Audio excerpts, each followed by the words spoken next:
So one year, I decided to take up Lent. I decided to do Lent by taking up bingo, which I had never played bingo before, except as a child. And we have it in our building, in the common room, once a week.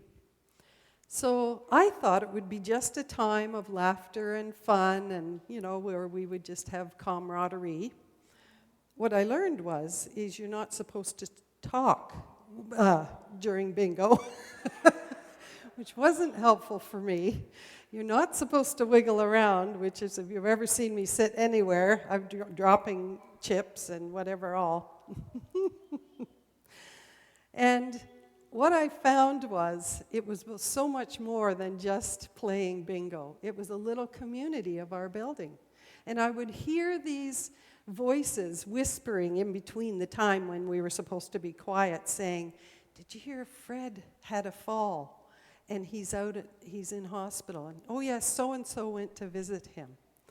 And did you hear that so-and-so on this floor is doing the wash for this person because she has just got home from hospital from a knee replacement.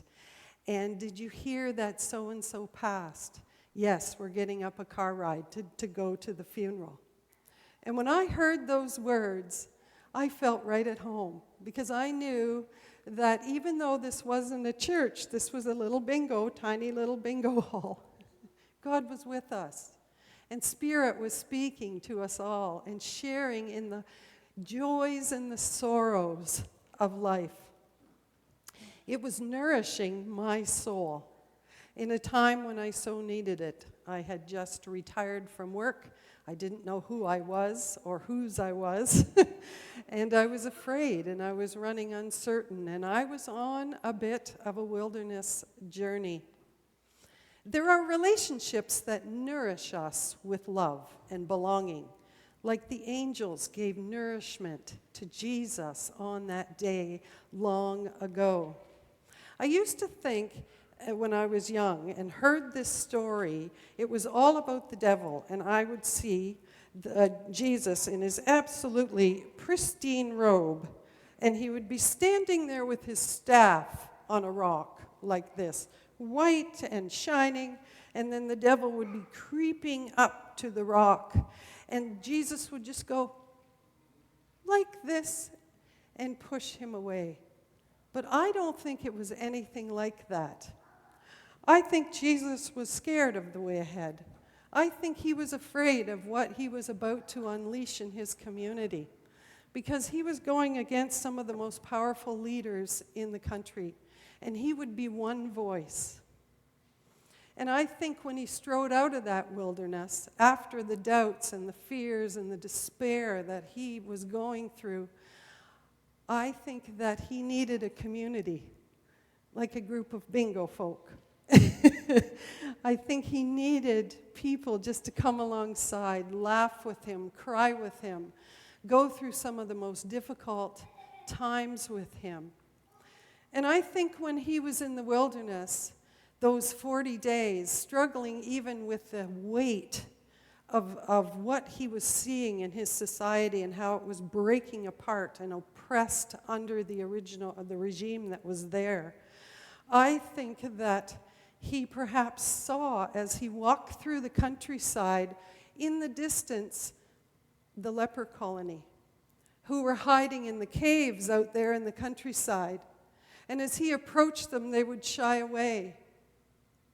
And I think his heart was broken in the wilderness, not by words per se, but by the word that was living in front of him, of the people who were desperately sick, perhaps with mental health issues, perhaps, that were also hiding in the countryside. I have gone through some mental illness myself, and I have struggled with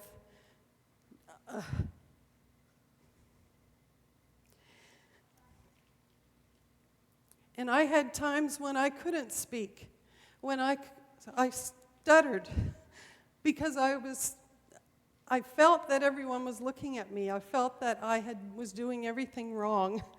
And it's a lie. It's a lie that the thoughts that come in and they swirl around, they become like gnats or mosquitoes, and they won't stop.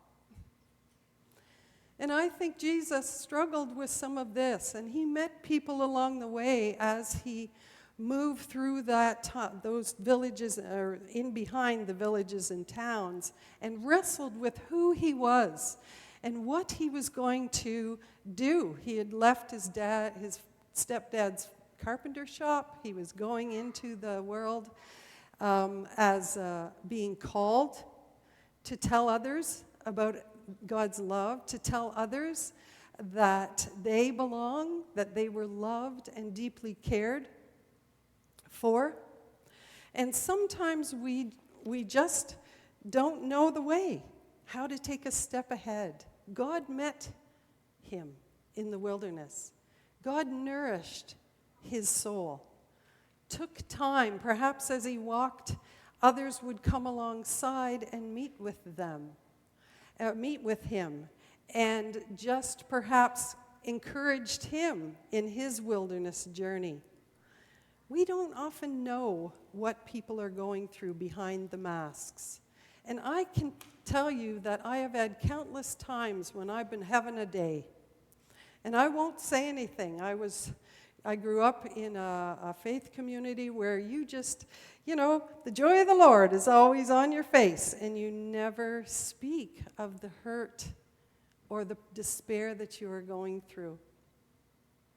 And it's this wonderful community here and my bingo partners who came alongside and put the dauber on the cards when I couldn't. They're the ones. We have I have an 83-year-old friend. He's across the table from me. I have 3 cards now. I used to only just have 1. He will see which ones I've missed, and he will put them on for me. And the odd time that I win, and I can't say bingo, I get scared, he shouts it out for me. That's Jesus in our lives. That's the one who comes alongside us, as the children came alongside me. And sometimes we feel that we aren't enough, but we are enough. We are loved. And I can't remember where I am in the sermon, so I'm going to actually there.